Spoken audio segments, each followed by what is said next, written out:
क्या जो अयोध्या का मेयर था उपाध्याय, जिसके सब कागजों पे दस्तखत थे गवाही में, वो बीजेपी का मेयर नहीं था क्या? इनकी तो प्राण संस्था, मातृ संस्था, पितृ संस्था सब कुछ आरएसएस है और पूरी आरएसएस डकैती में शामिल है। आप बताइए ये ट्रस्ट किसने बनाया था? बीजेपी ने बनाया था कि नहीं बनाया था? क्या बीजेपी की सरकार ने बनाया था कि नहीं बनाया था? बीजेपी ने अपने चाहते लोगों को रखा था कि नहीं रखा था? कितनी बेशर्मी के साथ बोल रहे हैं। हम तो साफ साफ पूछ रहे हैं कि एफआईआर लेट क्यों हुई, और मैं उसका उत्तर भी दे रहा हूं। एफआईआर लेट इसलिए हुई कि डकैतों को बचाना था। ब्रजभूषण शरण सिंह जैसे लोग डरे हुए हैं। बाबा बागेश्वर कह रहे हैं पर्ची निकालूंगा मेरा कांड हो जाएगा। लाला रामदेव कौन सी गुफा में छुपे हुए नहीं पता। अंजना जी, अगर ऐसा है कि जो पुलिस जांच कर रही है वही सब कुछ ठीक है, तो हम फिर क्यों अपना टाइम वेस्ट कर रहे हैं आज तक पे बैठ के? सब उनको कर ही लेने देते हैं। वो जो करेंगे उसको माथे के लगा के हम चूम लेंगे कि साहब ये तो मतलब मोदी जी हैं तो मुमकिन है। दुर्भाग्य ये है कि आज का जो सवाल है मूल आज तक का, वो है ट्रस्ट कितना भ्रष्ट। मैं कहूंगा ट्रस्ट उतना ही भ्रष्ट जितना आरएसएस और बीजेपी भ्रष्ट। ट्रस्ट ही तो चोर है, ट्रस्ट ही कंप्लेंट कर रहा है, और ट्रस्ट के मेन पदाधिकारियों के खिलाफ एफआईआर नहीं होती है। ट्रस्ट सब कुछ करता है वहां पर, ट्रस्ट ही वहां पर सारा मेंटेन करता है, लेकिन उनका नाम कहीं पर नहीं आएगा। इस्तीफा हुआ कि नहीं हुआ मत पूछो, बिल्कुल ये तो भगवान के रूप हैं भाई। हो सकता विष्णु के अवतार हो, चंपत जी कहीं किसी के, अनिल मिश्रा हो सकता हनुमान जी के अवतार हो, इनसे सवाल नहीं पूछे जाने चाहिए।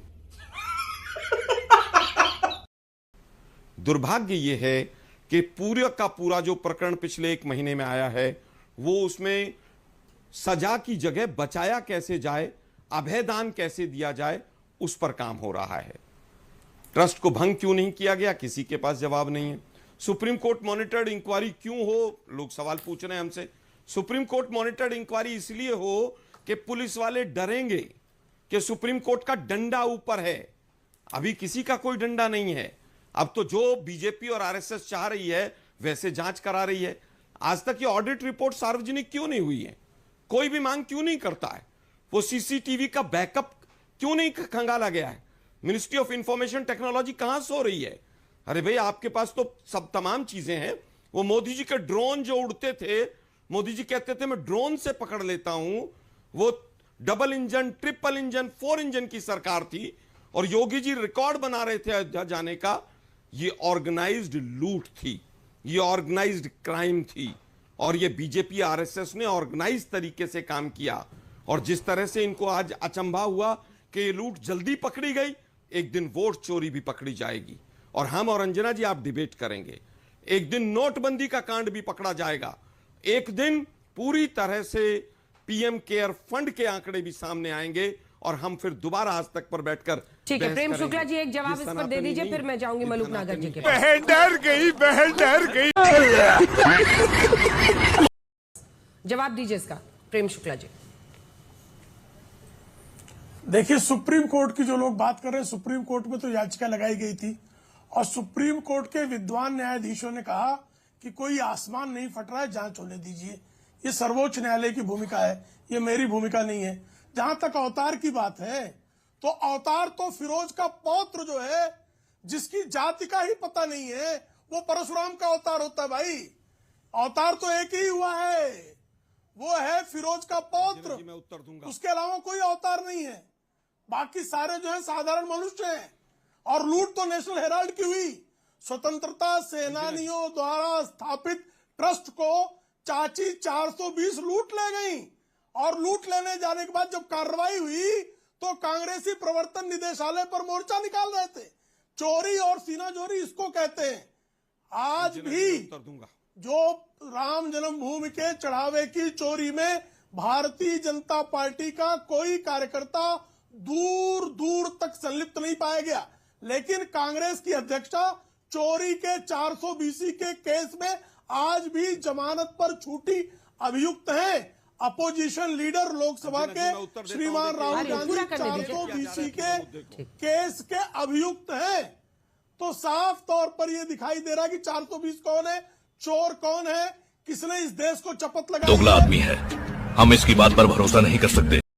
और कौन अवतार बनने की कोशिश करता है, ये पूरा देश भली बात जानता है। ठीक है। वो कह रहे हैं आलोक जी कि बीजेपी से जुड़ा हुआ कोई इसमें संलिप्त नहीं पाया गया है, फिर बीजेपी को लेकर ऐसा क्यों कह रहे हैं?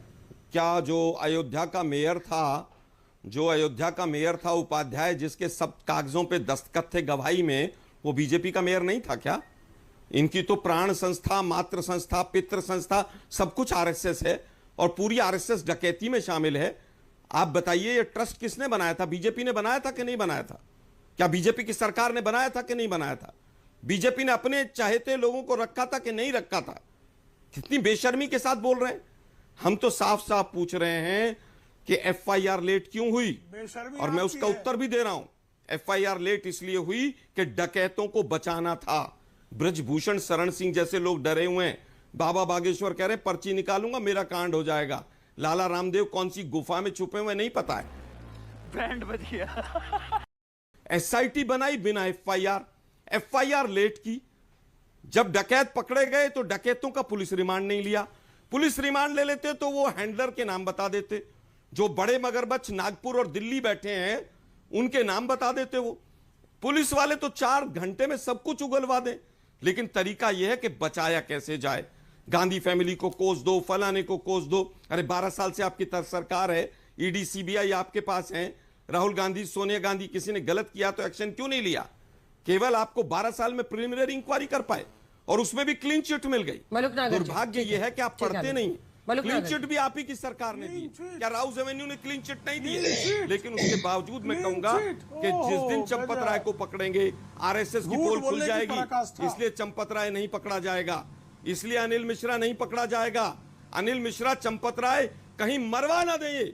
सरकार के लोग मिले हुए, मुझे डर इस बात का है कि इनको मरवा दो, क्योंकि पहले इस तरह की घटनाएं इनके शासन में होती रही हैं कि न रहेगा बांस न रह बजेगी बांसुरी, और ये पूरा का पूरा उनके ऊपर मर दें।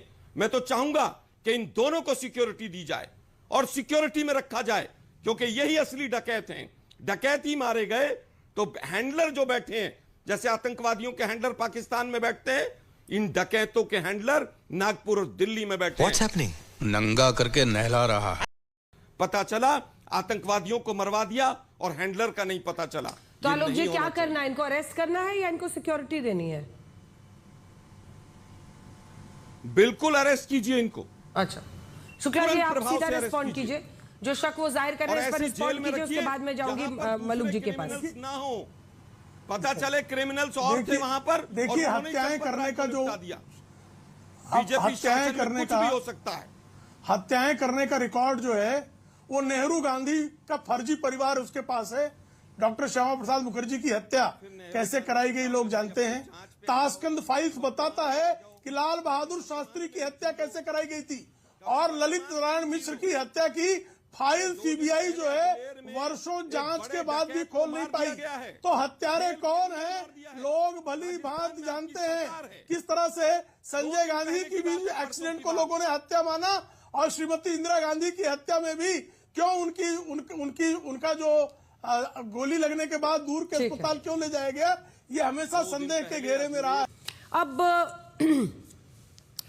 सुपरविजन के लिए मैं आपसे एकदम पुलिस के नजरिए से और अपना जो नया बीएनएस है उसके नजरिए से समझना चाहती हूं। सुपरविजन के लिए क्या इन लोगों को दोषी माना जा सकता है? क्योंकि इनकी नजरों के सामने ही सब कुछ होता था। कोषाध्यक्ष थे, सारे अध्यक्ष बने हुए थे, बड़े बड़े लोग थे आराम से अंदर। मतलब इनका तो जैसे वो पूरा का पूरा जो भगवान राम का मंदिर था वो इनका साम्राज्य था। तो इन पर कुछ हाथ पड़ेगा आगे, या आपको लगता है कि हो गया बरामदगी, अब तो लिस्ट विस्ट आ गया है? मैं आपको कानून के दृष्टिकोण से एक उदाहरण से समझाता हूं। एक डकैतों का गिरोह था। जब डकैती डालने जाता था तो मंदिर के सामने बैठे एक साधु को प्रणाम करता था कि बाबा आशीर्वाद दीजिए कि हम सफल हो जाएं। ये तो लेटेस्ट न्यूज है। बाबा केवल आशीर्वाद देते थे, और जब डकैत लूट के आते थे उनको थोड़ा चढ़ावा मिठाई दे देते थे। जब पुलिस ने उनको गिरोह को पकड़ा तो बाबा जी को भी कूट करके अंदर कर दिया। भाई बाबा जी का क्या लेना देना?